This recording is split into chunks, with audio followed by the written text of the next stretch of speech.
Hello friends, मेरा नाम है मेहुल शर्मा और आपका स्वागत है मेरी इस नई वीडियो में। चलिए शुरू करते हैं।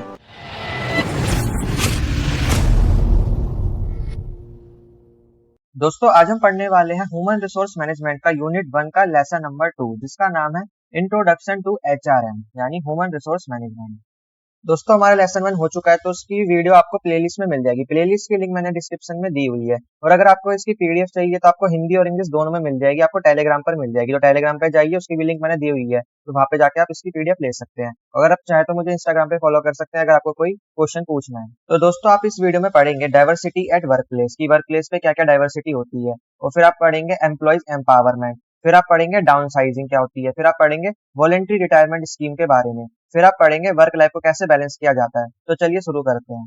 तो सबसे पहले हमारा डाइवर्सिटी एट वर्क प्लेस। तो देखिए, डाइवर्सिटी मतलब होती है विविधता। जब एक ही जगह पर बहुत सारे टाइप के लोग काम करते हैं, कई सारे धर्मों के लोग, कई अलग अलग टाइप की लैंग्वेज बोलने वाले लोग, हर तरह के, मतलब हर जिनका कलर भी अलग होता है, मतलब जो एक दूसरे से मेल नहीं खाते हैं, हर विविधता के लोग जब एक ही जगह पर रहते हैं ना, तो उसे हम बोलते हैं डाइवर्सिटी।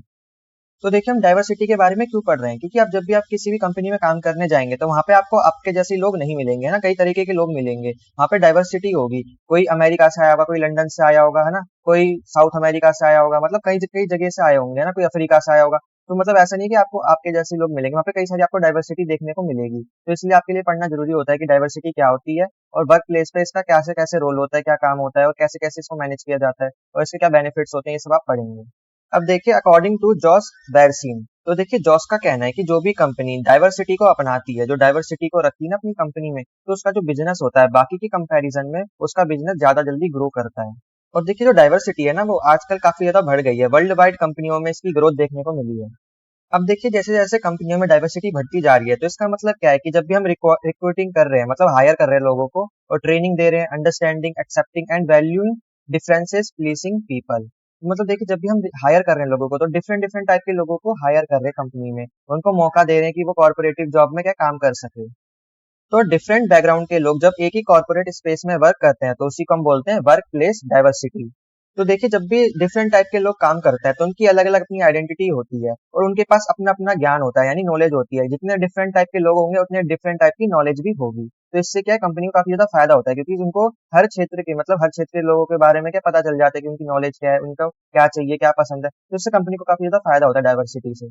तो देखिए, जब भी डिफरेंट टाइप के लोग काम करते हैं तो उनके साथ क्या क्या चीजें इंक्लूडेड होती हैं, जैसे कि डिफरेंट रेसेस, है ना, ethnicities, genders, age, culture, religion, disability and sexual orientations. तो देखिए, जब भी डिफरेंट टाइप के लोग काम करते हैं तो उनके बीच में क्या रेस चलती रहती है कि मुझे इससे आगे निकलना है। उनके एथिक्स, उनके मोरल्स अलग अलग होते हैं, डिफरेंट होते हैं। जेंडर में डिफरेंस होता है, एज ग्रुप में डिफरेंस होता है, उनका कल्चर, रिलीजन, उनके सब में क्या डिफरेंसेस होते हैं। और देखिए, जब भी डाइवर्सिटी होती है तो सब क्या है, अलग अलग रीजनल बैकग्राउंड से आते हैं, है ना। सबका अलग अलग धर्म होता है, सबका अलग अलग कल्चर होता है, उनकी एजुकेशन भी अलग अलग होती है, उनकी पर्सनैलिटी भी सबकी अलग अलग होती है, उनकी स्किल, एक्सपीरियंस और नॉलेज सब में क्या डिफरेंसेस होते हैं। अब हम देखेंगे benefits of work force diversity, कि आखिर ये जो डाइवर्सिटी कंपनी में होती है इसका आखिर कंपनी को क्या फायदा होता है। पहला बेनिफिट है न्यू पर्सपेक्टिव्स। तो देखिए, पर्सपेक्टिव्स का मतलब होता है दृष्टिकोण या फिर आप विचार भी समझ सकते हैं। तो देखिए, डाइवर्सिटी होगी, अलग अलग टाइप के लोग होंगे, तो उनके जो विचार है वो भी अलग अलग होंगे, है ना। तो सबके विचार अलग अलग होंगे, तो इससे कंपनी को काफी ज्यादा फायदा होता है, क्योंकि वो सबके विचार को जान पाती है कि कौन कैसा सोच रहा है ना। तो देखिए, जब भी कंपनी डिफरेंट लोगों को हायर करती है डिफरेंट डिफरेंट बैकग्राउंड से, तो उनको देखिए क्या क्या फायदा होता है। उनको पता चल जाता है कि उनका कल्चर कैसा है, उनकी उनमें कितनी स्किल्स है, उनका क्या एक्सपीरियंस है ना। और उनको अपनी कंपनी के लिए, अपने बिजनेस के लिए डिफरेंट डिफरेंट टाइप के पर्सपेक्टिव मिल जाते हैं। अगला है वाइडर टैलेंट पूल। तो इसको आप ऐसा समझ सकते हैं कि आप मछली पकड़ने के लिए आपने चारा डाला है और उससे आप क्या टैलेंटेड मछलियों को उठा रहे हैं। तो इसी को बोलते हैं वाइडर टैलेंटेड पूल। तो देखिए, डाइवर्सिटी होगी तो जो बिजनेसमैन है वो क्या करेगा, सिर्फ टैलेंटेड लोगों को ही उठाएगा, जो अपनी डाइवर्सिटी में, मतलब अपने बैकग्राउंड में जो बेस्ट है ना, जिन पे स्किल है, एक्सपीरियंस है, तो वो ऐसे ऐसे लोगों को उठाता है जो अपने बैकग्राउंड में बेस्ट होते हैं। तो देखिए, जो डाइवर्सिटी होती है एक मोटिवेटर के तौर पर काम करती है एम्प्लॉइज के लिए, क्योंकि सारे एम्प्लॉइज अलग अलग होते हैं, उनके बीच में क्या रेस चलती रहती है कि मुझे इससे आगे निकलना है। तो इससे क्या कंपनी का भी फायदा होता है, क्योंकि कंपनी को तो एक बढ़िया एक स्किल वाला बंदा मिल जाता है, क्योंकि वो एक दूसरे से कंपटीशन करके आ रहे होते हैं, सभी कैंडिडेट एक दूसरे से कंपटीशन में लगे रहते हैं। तो इससे क्या होता है कि जो वर्कर्स होते हैं, मतलब जो एम्प्लॉयज होते हैं, उनको काम करने के लिए प्रोग्रेसिव जगह मिल जाती है और कंपनी को भी काफी ज्यादा फायदा होता है, क्योंकि उनको एक स्किल वाले पर्सन मिलते हैं, एम्प्लॉयज मिलते हैं। अगला बेनिफिट है एम्प्लॉय एक्सीलेंस। तो देखिए डाइवर्सिटी और कंपनी का जो काम होता है, फर्म का जो काम होता है, तो वो भी साथ साथ चलता रहता है। तो इससे क्या होता है कि जो ऑर्गेनाइजेशन का जो भी वर्क है, तो वो अलग अलग लोगों को मिलता रहता है। तो इससे क्या होता है, सभी लोगों को काम करने में आसानी होती है, उनकी जो एक्सीलेंस है वो बढ़ती है ना। सबको सबका अलग अलग बैकग्राउंड होता है, कल्चर होता है, तो जो दूसरे लोग होते हैं ना, उनको दूसरे लोगों के बारे में पता चलता है कि उनका कल्चर कैसा है, बैकग्राउंड कैसा है, वो काम कैसा करते हैं, तो उनसे वो कुछ सीख सकते हैं ना, और अपनी एक्सीलेंस बढ़ा सकते हैं, है ना। तो आप समझ रहे हो, जैसे कि आप हो, आपको किसी और कल्चर का व्यक्ति मिला, उसमें आपसे ज्यादा स्किल्स या नॉलेज है, तो आप क्या है उससे सीख सकते हैं ना, कि वो उसके पास क्या क्या नॉलेज है, क्या क्या स्किल्स है, उसका बैकग्राउंड कैसा है, उसके बैकग्राउंड के बारे में आप जान सकते हैं। इससे क्या है, आपकी भी एक्सीलेंस बढ़ती है। तो देखिए जब सब लोग एक दूसरे के बारे में सीख लेते हैं, समझ लेते हैं, जान लेते हैं, तो इससे क्या होता है, ये कंफर्टेबल माहौल बन जाता है, सब एक दूसरे के साथ काम करने में कंफर्टेबल हो जाते हैं। अगला है इंक्रीज्ड प्रॉफिट्स। तो देखिए कई सारी रिसर्च स्टडीज करी गई है, जिससे पता चला है कि जब भी अगर हम वर्क प्लेस पे डाइवर्सिटी रखते हैं, तो इससे क्या होता है कि जो एम्प्लॉयज की टर्नओवर है वो भी डाउन हो जाती है और प्रोडक्टिविटी इंक्रीज हो जाती है, जिससे क्या है कंपनी को फाइनेंशियली बेनिफिट्स होता है। और देखिए जो जितने कस्टमर्स होते हैं और जितने भी इन्वेस्टर्स होते हैं वो काफी ज्यादा इन्वेस्ट करते हैं, जिससे क्या कंपनी की जो ग्रोथ है वो होती है। अगला बेनिफिट है न्यू बिजनेस प्रोस्पेक्ट्स। तो इसका मतलब ये है कि डाइवर्सिटी से बिजनेस के ग्रो होने की संभावनाएं बढ़ जाती हैं। क्योंकि देखिए अगर कल्चरल डाइवर्सिटी होगी तो इससे क्या है, जो भी हम स्ट्रेटेजी बनाएंगे बिजनेस के लिए वो काफी ज्यादा सटीक होगी, है ना। बेटर अंडरस्टैंडिंग होगी हमें फॉरेन मार्केट की, और जितनी भी जो कल्चरल जो अलग अलग टाइप की मार्केट होती है उसके बारे में भी हमें पता चलेगा। तो इससे क्या है, हमारे बिजनेस को हेल्प मिलती है उन मार्केट को कवर करने के लिए, उनको कैप्चर करने के लिए। इससे क्या होता है कि हमारा क्या काफी ज्यादा प्रॉफिट बढ़ जाता है ना, और हमें इक्वल अपॉर्चुनिटी मिलती है बाकी कंपनी से कॉम्पिटिशन करने के लिए। और देखिए अगर किसी भी कंपनी में अगर डाइवर्सिटी होगी तो इससे क्या कंपनी की जो रेपुटेशन है वो भी बढ़ती है, क्योंकि सबको लगता है कि ये कितनी अच्छी कंपनी है, सबको इक्वली मौका दे रही है, सबको इक्वली अपॉर्चुनिटी दे रही है जॉब करने के लिए, है ना। तो इससे क्या रेपुटेशन भी बढ़ती है। अगला बेनिफिट है इम्प्रूव कंपनी कल्चर।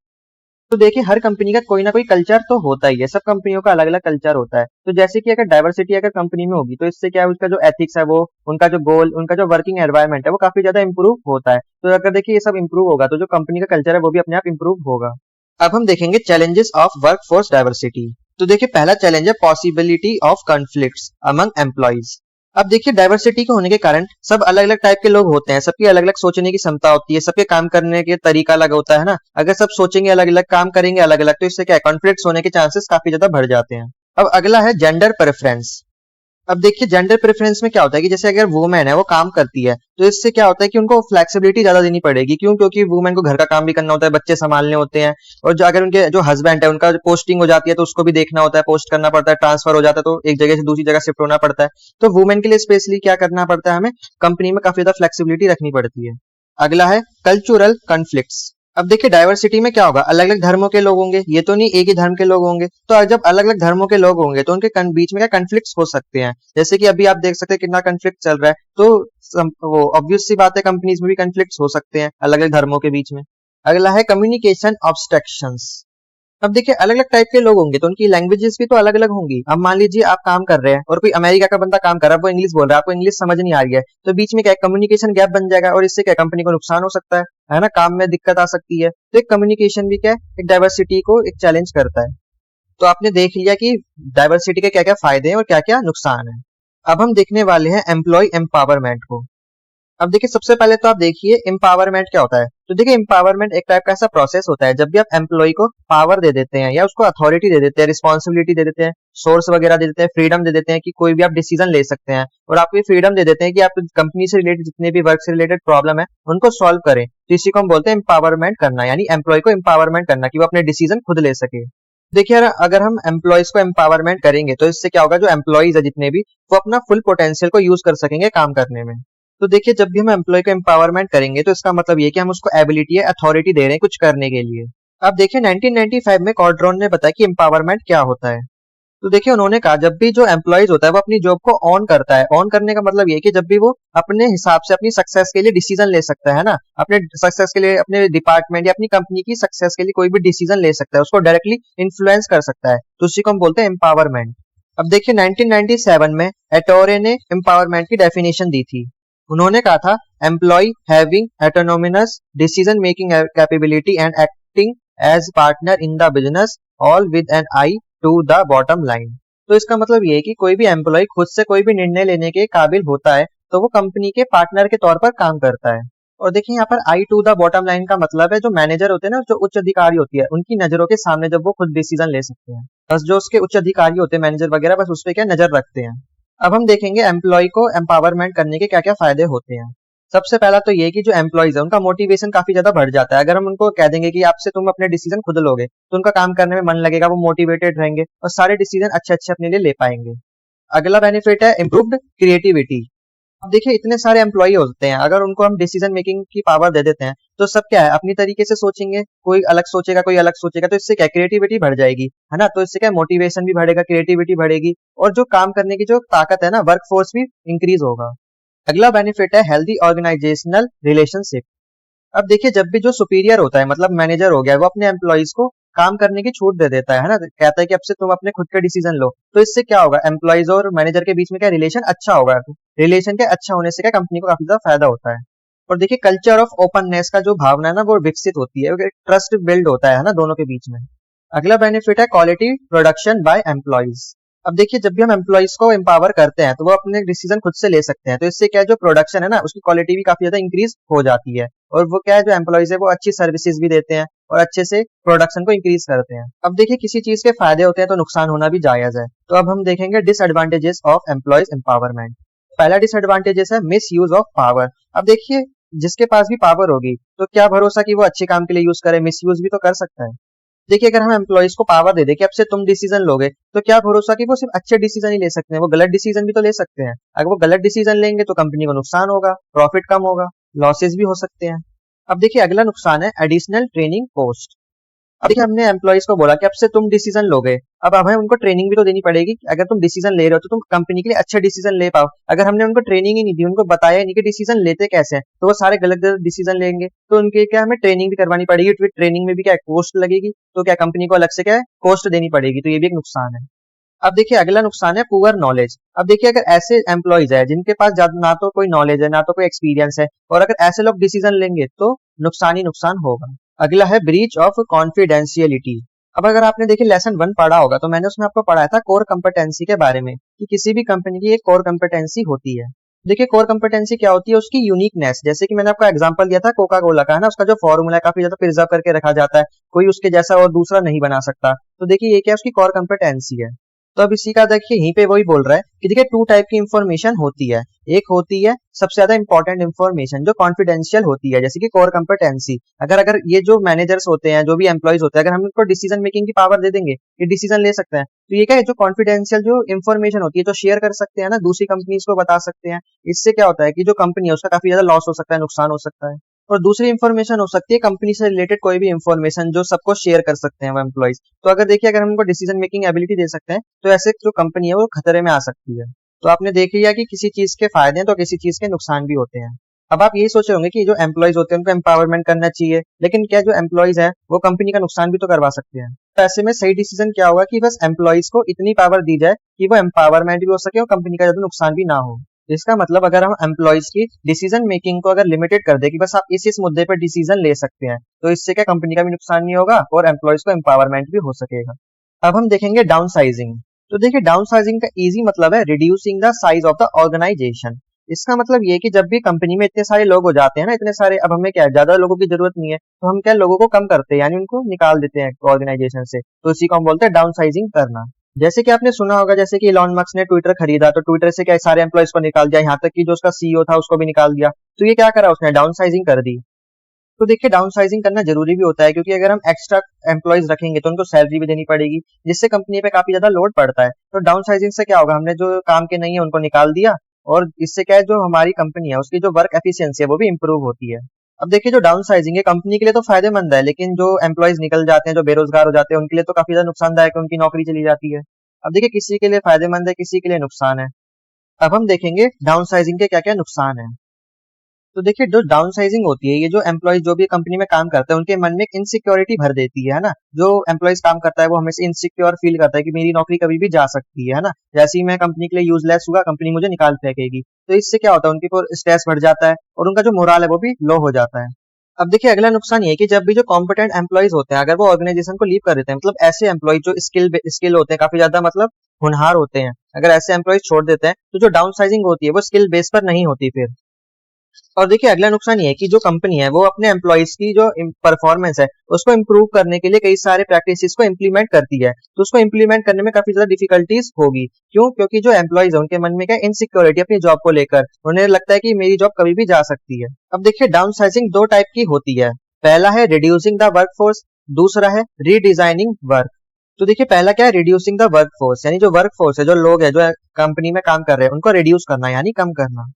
तो हम कैसे कम कर सकते हैं? पहला क्या है, ले ऑफ वर्कर्स, अगर हमने वर्कर्स बहुत ज्यादा हो गए उनको कम कर दिया। एंकरेजमेंट अर्लियर रिटायरमेंट, अब देखिए जो ऐसे एम्प्लॉइज जो काफी ज्यादा ओल्ड हो गए हैं, मतलब बूढ़े हो गए हैं, उनकी उम्र हो गई है, तो उनको जल्दी से जल्दी रिटायरमेंट ले सकें वो, तो उनको एंकरेज करना।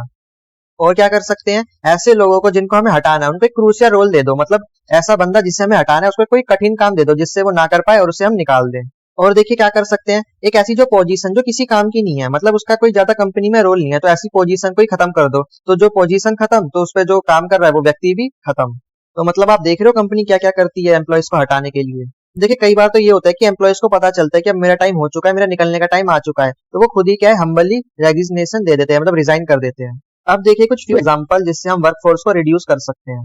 तो देखिए हम क्या कर सकते हैं, सस्पेंडिंग द एम्प्लॉयमेंट प्रोसेस, मतलब एम्प्लॉयमेंट से रिलेटेड जितने भी प्रोसेस है उसको सस्पेंड कर दो। जैसे कि आपने देखा होगा जो कंपनीज होती है वो एडवर्टाइजमेंट देती है कि आप अपनी कंपनी में आओ, जॉब लो, तो ऐसे वो एडवर्टाइजमेंट हटा सकती है। जो इंटरव्यूज लेती है उनको बंद कर सकती है कि हमें अब जरूरत नहीं है, हम सब ये प्रोसेसेस को बंद कर रहे हैं। अगला है रेट अरेंजमेंट, इसका मतलब होता है छटनी करना। अब देखिए कंपनी किनको रखेगी, जो इंपॉर्टेंट है कंपनियों के लिए, बाकी जो इंपॉर्टेंट नहीं है, काम के नहीं है, उनकी छटनी कर देती है। देखिए जो बुजुर्ग लोग हैं उनके लिए क्या करती है, वो अर्ली पेंशन प्लान बना देती है, जिससे कि उनको कहती है, उनको इंकरेज करती है कि अगर आप अभी रिटायरमेंट ले लेते हैं तो आपको ये फायदे होंगे, तो जिससे क्या होता है वो पेंशन की वो स्कीम को ले लेते हैं। अगला है ले ऑफ, ले ऑफ का मतलब ये होता है छटनी करना, जो यूजलेस है उनको निकाल देना।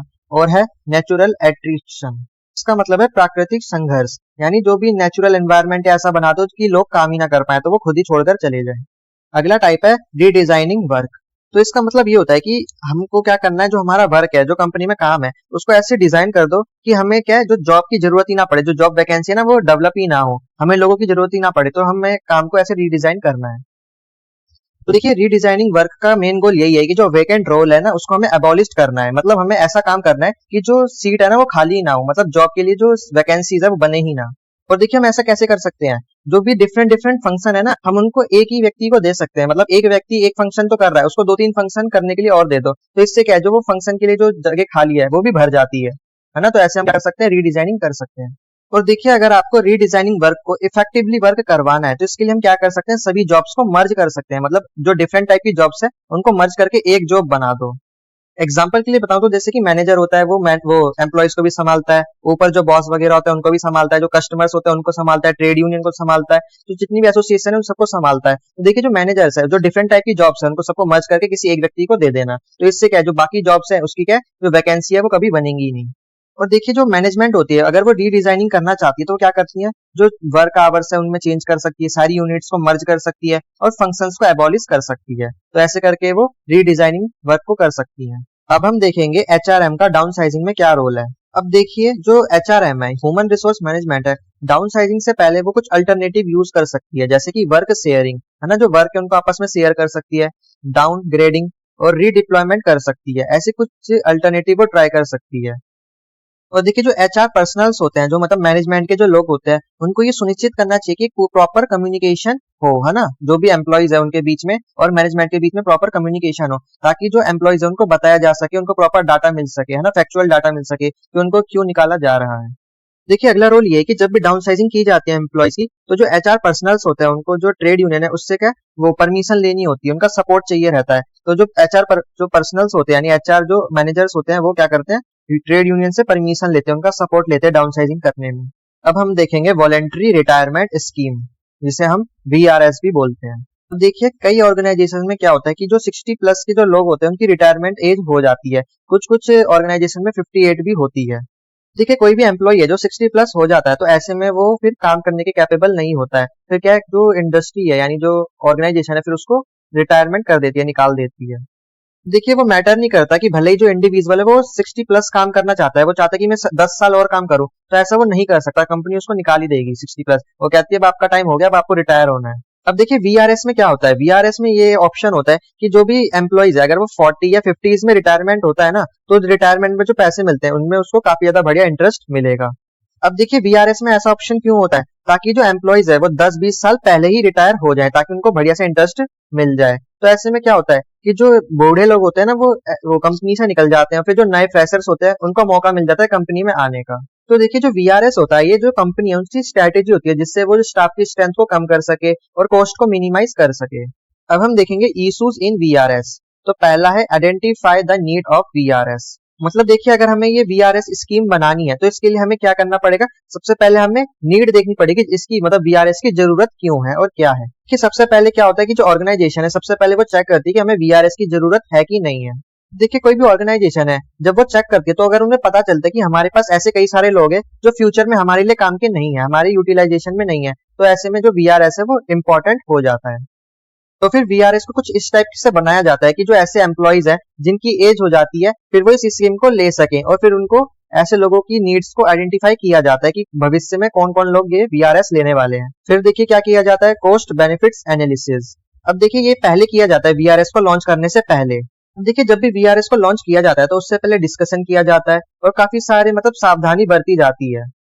अब देखिए जब भी वीआरएस को लॉन्च किया जाता है तो हमें ये सावधानी रखनी पड़ती है कि जो हम वीआरएस लॉन्च कर रहे हैं, तो ये जो लोग के लिए हम ये वीआरएस लॉन्च कर रहे हैं, क्या वो ये जो लोग हैं, ये जो एम्प्लॉय हैं, ये वीआरएस को लेंगे। अगर वो भविष्य में वीआरएस को नहीं लेते हैं तो ऐसे में क्या होगा, कंपनी का ही नुकसान होगा। अगर वो ये स्कीम नहीं लेंगे, वो रिटायर नहीं होंगे, तो ये क्या है, कंपनी में काम करते रहेंगे जिससे कंपनी पे क्या बर्डन बढ़ेगा और कंपनी की परफॉर्मेंस भी गिर सकती है। तो ऐसे में जो वीआरएस है ना उसका फिर मतलब ही खत्म हो जाता है, क्योंकि ये क्या टारगेटेड लोगों के लिए होता है, जो मतलब अब रिटायर होने वाले उन लोगों के लिए होता है। अगर वो रिटायर ही नहीं होंगे मतलब हमें क्या वीआरएस में ऐसी क्या कॉस्ट बेनिफिट्स डालने पड़ेंगे ताकि उनको क्या फायदा मिले, ऐसे लोगों को जो हम दे रहे हैं ना उनको फायदा हो। अगर फायदा नहीं होगा तो वो रिटायर नहीं होंगे, इससे कंपनी का ही नुकसान होगा।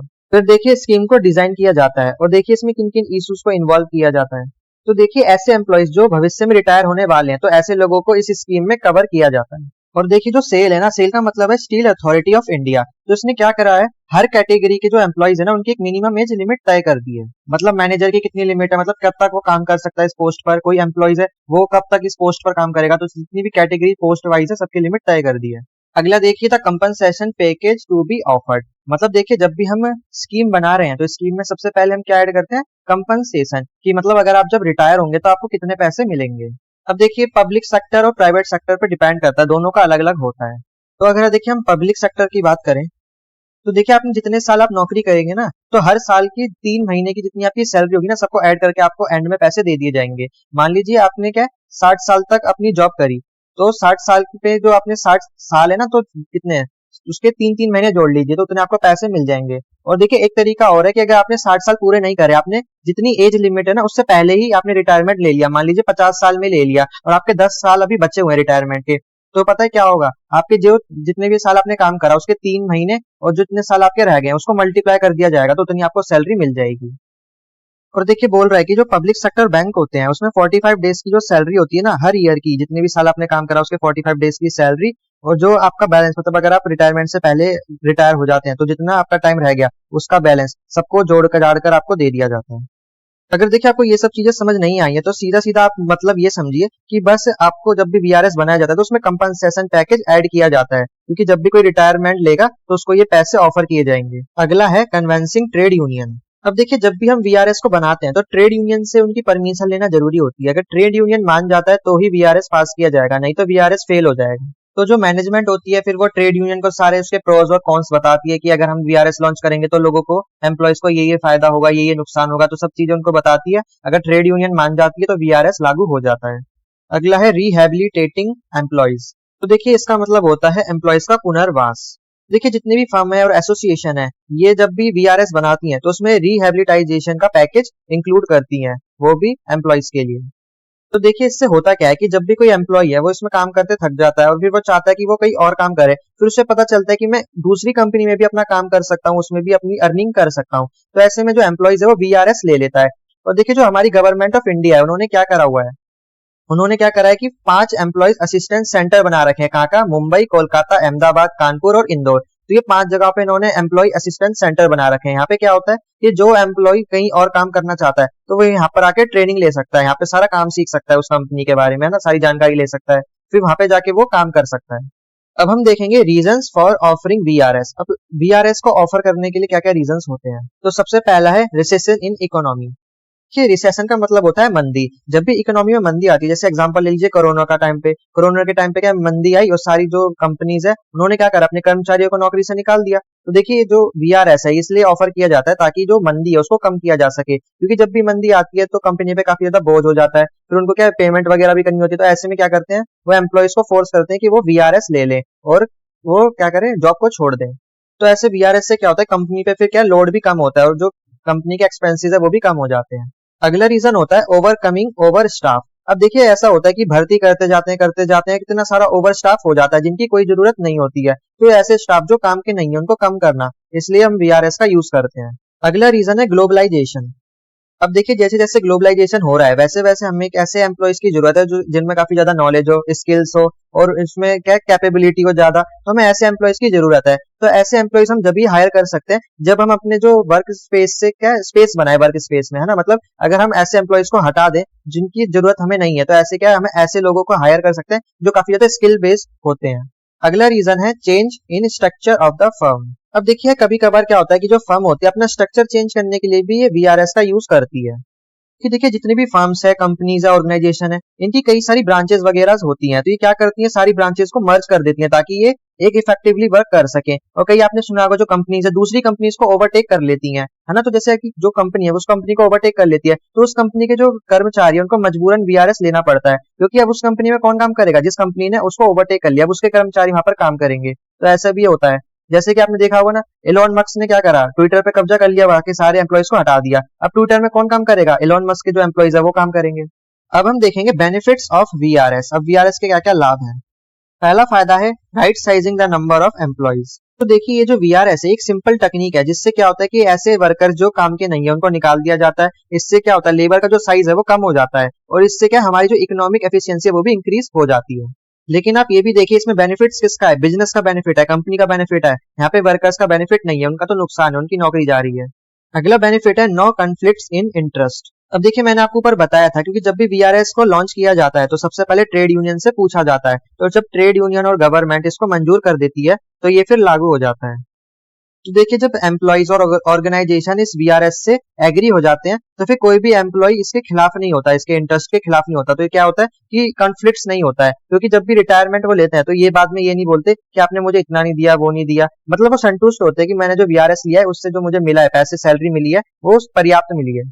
अगला बेनिफिट है टैक्स बेनिफिट्स टू एम्प्लॉयज। तो देखिए जब भी कोई एम्प्लॉय रिटायरमेंट लेता है तो ऐसे में जब भी उसको पॉलिसी के तहत जो भी पैसे वगैरह मिलते हैं ना तो उसमें उसका कोई भी टैक्स वगैरह नहीं कटता है, उसको सारा का सारा पैसा एज इट इज मिल जाता है, उसमें कोई भी डिडक्शन नहीं होता है। तो मतलब एम्प्लॉयज को क्या है, पूरा बेनिफिट्स मिलता है। अगला बेनिफिट है VRS give second chance to employees. अब देखिए जब भी वो रिटायरमेंट ले लेते हैं, वीआरएस ले लेते हैं, तो जो भी उसको पैसे मिलते हैं तो वो पैसों का ऐसी जगह पे यूज कर सकता है एम्प्लॉय जिससे उसको और भी ज्यादा रिटर्न मिले। मतलब वो कोई दुकान वगैरह खोल सकता है या कोई भी ऑर्गेनाइजेशन या खुद की कंपनी खोल सकता है, जो भी उसका इंटरेस्ट है वो कर सकता है उन पैसों से, जिससे क्या उसको लाइफ टाइम तक पैसे मिलते रहे। तो जो वीआरएस है वो एम्प्लॉयज के लिए एक सेकंड चांस का काम करता है, उसको दोबारा मौका देता है पैसे और कमाने का। अगला बेनिफिट है reduce cost of the firm. देखिए जो सीनियर मोस्ट लेवल के जो पोस्ट के जो लोग होते हैं, जो एम्प्लॉयज होते हैं, उनकी जो सैलरी होती है वो मतलब बाकी सबसे हाई होती है। तो ऐसे में जब वो वीआरएस ले लेते हैं तो उनकी पोस्ट से वो हट जाते हैं, तो ऐसे में जो फर्म है ना उसकी जो पोस्ट है वो भी रिड्यूस हो जाती है, उनको फिर ज्यादा सैलरी नहीं देनी पड़ती है, क्योंकि स्टार्टिंग में तो सबकी सैलरी कम होती है लेकिन जैसे जैसे वो रिटायरमेंट की तरफ पहुंचते हैं तो उनकी सैलरी इंक्रीज हो जाती है। तो जब भी ऐसे एम्प्लॉय जो हायर मोस्ट पोस्ट पर है वो रिटायरमेंट ले लेते हैं तो ऐसे क्या है, जो फर्म का जो लोड है ना वो कम हो जाता है। अब हमने फायदे तो देख लिए, अब हम देखेंगे नुकसान क्या होते हैं वीआरएस के। तो देखिए जैसे कि मैंने आपको ऊपर बताया वीएस से क्या होता है, जब भी वो वीएस लेते हैं तो उनको एक सेकंड चांस मिल जाता है अपनी रोजी रोटी कमाने का। तो ऐसे में क्या होता है, जो ऐसे लोग होते हैं जो स्किल होती है जिनमें जिनको नॉलेज होती है तो वो ऐसा करते हैं, वो वीआरएस ले लेते हैं, उनको जब पैसा मिलता है तो वो अपनी कोई भी कंपनी खोल लेते हैं, अपना खुद का कुछ कर लेते हैं, है ना। लेकिन ऐसे जो लोग हैं जिनके पास ना तो स्किल है ना तो नॉलेज है, वो क्या कंपनी में बने रहते हैं, वो वीआरएस नहीं लेते हैं। तो ऐसे में क्या होता है, कंपनी के पास ऐसे लोग बच जाते हैं जिनके पास कोई स्किल नहीं है, नॉलेज नहीं है। तो ऐसे लोगों से जो कंपनी की वैल्यू है वो भी कम हो जाती है, उनको जो कंपनी है उसको काफी ज्यादा नुकसान होता है। तो वीआरएस का ये डिसएडवांटेज है। अगला डिसएडवांटेज है बर्डन ऑन रिमेनिंग वर्कफोर्स। अब देखिए वीआरएस तो लॉन्च कर दिया, उनको बता दिया कि आपको रिटायरमेंट पे इतने पैसे मिलेंगे, लेकिन मान लीजिए बहुत सारे लोग एक ही बार में वीआरएस ले ले तो कंपनी पे कितना ज्यादा बर्डन आ जाएगा, है ना। कंपनी एक बार में तो सबको इतने सारे पैसे नहीं दे सकती है, एक एक करके ही तो देगी। तो ऐसे में क्या वीआरएस नुकसानदायक होता है, क्योंकि अगर सारे एम्प्लॉयज एक साथ वीआरएस ले लेंगे तो कंपनी एक साथ सारे पैसे नहीं दे पाएगी। तो उनको क्या है कि मतलब एक लिमिट बनानी चाहिए कि मतलब एक बार ये लेंगे फिर इतने टाइम बाद कोई और ले सकता है, तो एक टाइम फिक्स करना चाहिए। अगला डिसएडवांटेज है future uncertainty of remaining employees. अब देखिए जब भी कोई रिटायरमेंट लेता है तो उसकी देखा देखी में जो बाकी के एम्प्लॉयज है वो भी चाहेंगे कि भाई हम भी वीआरएस ले ले। तो अगर ऐसी सब वीआरएस लेते रहेंगे तो कंपनी के अंदर क्या होगा, एक अनसर्टेनिटी बन जाएगी, मतलब कोई भी एम्प्लॉय कभी भी छोड़कर जा रहा है ना जॉब, तो ऐसे कंपनी को काफी ज्यादा नुकसान हो सकता है। अब हम पढ़ेंगे वर्क लाइफ बैलेंस। देखिए वर्क लाइफ बैलेंस क्या होता है, ये एक टाइप की ऐसी स्ट्रेटेजी होती है जिसमें क्या होता है कि जो एम्प्लॉयज है वो मैनेज करता है अपनी पर्सनल एंड प्रोफेशनल ड्यूटीज को। मतलब वो अपनी ड्यूटी तो कर रहा है, वो ऑफिस की ड्यूटी कर रहा है, लेकिन साथ में वो अपनी पर्सनल ड्यूटीज भी फॉलो करे। मतलब एक काम की लाइफ और एक घर की लाइफ दोनों में एक बैलेंस बनाकर चले। तो देखिए जो भी एम्प्लॉय है उसको एंकरेज किया जाता है कि वो मैनेज करे अपने टाइम को और बैलेंस को मेंटेन करके रखे अपनी फैमिली के लिए, अपनी हेल्थ के लिए, वैकेशंस के लिए और बाकी सारी चीजों के लिए। मतलब जितना अपना वो टाइम कंपनी को दे रहा है उतना ही टाइम वो अपने परिवार को दे, अपनी हेल्थ को दे। अब देखिए जो वर्क लाइफ बैलेंस है ये टर्मिनोलॉजी कब आई थी, 1986 में। According to Cambridge dictionary, work life balance is the amount of time you spend doing your job compared with the amount of time you spend with your family and doing things you enjoy. मतलब जो work life balance है ये बताता है कि जो आप time अपनी जॉब को करने में दे रहे हैं उतना ही टाइम अपनी फैमिली को और जो काम आप पसंद करते हैं उसको दें। तो अगर आप दोनों को इक्वल टाइम देते हैं, एक बैलेंस बना के चलते हैं, तो उसी को हम बोलते हैं वर्क लाइफ बैलेंस। तो देखिए वर्क लाइफ बैलेंस में दो लाइफ आती हैं आपकी, एक तो पर्सनल लाइफ जिसमें आपकी फैमिली आ गए, फ्रेंड्स आ गए और आप खुद आ गए, और एक आपकी प्रोफेशनल लाइफ जिसमें आपकी जॉब और आपका करियर आ जाता है। तो इन दोनों के बीच में आपको पर्सनल लाइफ और प्रोफेशनल लाइफ के बीच में एक बैलेंस बनाकर चलना है। तो ये बैलेंस बनाने को हम बोलते हैं वर्क लाइफ बैलेंस। तो अब हम देखेंगे importance of work life balance. पहला इंपॉर्टेंस है रिड्यूस एम्प्लॉयज टर्नओवर। देखिए सबसे पहले तो आप समझिए कि ये टर्नओवर क्या होता है। तो टर्नओवर का मतलब होता है कि मतलब एक साल में कितने एम्प्लॉयज कंपनी छोड़कर जा रहे हैं, तो उसको हम बोलते हैं एम्प्लॉय टर्नओवर। देखिए वर्क लाइफ बैलेंस से क्या होगा कि जो एम्प्लॉय टर्नओवर है यानी जो एम्प्लॉयज कंपनी छोड़कर जा रहे हैं उनकी संख्या में गिरावट आएगी। अब देखिए ऐसी कंपनी जो अपने एम्प्लॉयज की हेल्थ का ध्यान रखती है, वर्किंग कल्चर का यानी एनवायरमेंट का ध्यान रखती है, तो ऐसे में क्या होगा कि जो एम्प्लॉयज है वो नौकरी छोड़कर नहीं जाएंगे, कंपनी को नहीं छोड़ेंगे। क्योंकि देखिए ऐसी कंपनी जहाँ पे देखिए काफी ज्यादा स्ट्रेस है और जहाँ पे अनहेल्दी वर्किंग एनवायरमेंट है तो वहां पे एम्प्लॉय जल्दी काम छोड़कर जाएंगे। तो वर्क लाइफ बैलेंस से क्या होगा कि जो एम्प्लॉयज है वो अपनी जॉब को भी टाइम दे पाएंगे और एक मेंटल पीस में भी उनको मिलेगी और वो अपनी फैमिली को भी प्रायोरिटी दे पाएंगे। अगला एडवांटेज है रिड्यूस अब्सेंटिज्म। तो इसका मतलब ये होता है कि जो एम्प्लॉयज है छुट्टी मारते हैं, जो छुट्टी मारते हैं ना अपसेंट रहते हैं, तो इसी को बोलते हैं अब्सेंटिज्म। तो इसमें क्या होता है गिरावट आती है, लोग छुट्टी कम मारते हैं क्योंकि वो जॉब को भी बराबर टाइम दे रहे हैं, घर वालों को भी टाइम दे रहे हैं, उनको मेंटल पीस मिल रहा है। तो इससे क्या है वो उनकी मेंटल जो हेल्थ है वो मतलब बढ़िया रहती है और एक वो बढ़िया एनवायरमेंट में काम करते हैं तो वो छुट्टी नहीं मारते हैं, तो छुट्टी में मारने में गिरावट आती है। तो देखिए अगर वो छुट्टी कम मारेंगे तो इससे ऑटोमेटिकली जो ऑर्गेनाइजेशन है या कंपनी है उसकी प्रोडक्टिविटी भी इंक्रीज होगी। अगला इंपॉर्टेंस है इम्प्रूव्ड परफॉर्मेंस। तो जैसे कि मैंने अभी कहा कि जैसे कि एम्प्लॉयज है वो घर को भी टाइम देंगे, जॉब को भी टाइम देंगे, उनकी जो मेंटल हेल्थ है वो अच्छी बनी रहेगी, तो एम्प्लॉय क्या इससे हैप्पी रहता है और उनको जो फीलिंग आती है वो काफी ज्यादा बढ़िया होती है।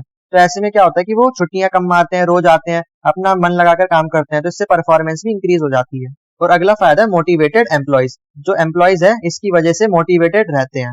अब हम देखेंगे strategy to create a work life balance. मतलब आप ये जो बैलेंस है आप इसको कैसे बना सकते हैं। तो देखिए पहला स्टेप क्या है, step that can be taken by the employer. Employer का मतलब है जो नौकरी देता है यानी कंपनी। तो कंपनी क्या क्या स्टेप उठा सकती है। पहला है कम्युनिकेटिंग क्लियर पॉलिसीज, मतलब कंपनी की जितनी भी पॉलिसीज है उनको क्लियरली बताए। दूसरा है ट्रेनिंग द मैनेजर, जितने भी मैनेजर है उनको ट्रेन किया जाए।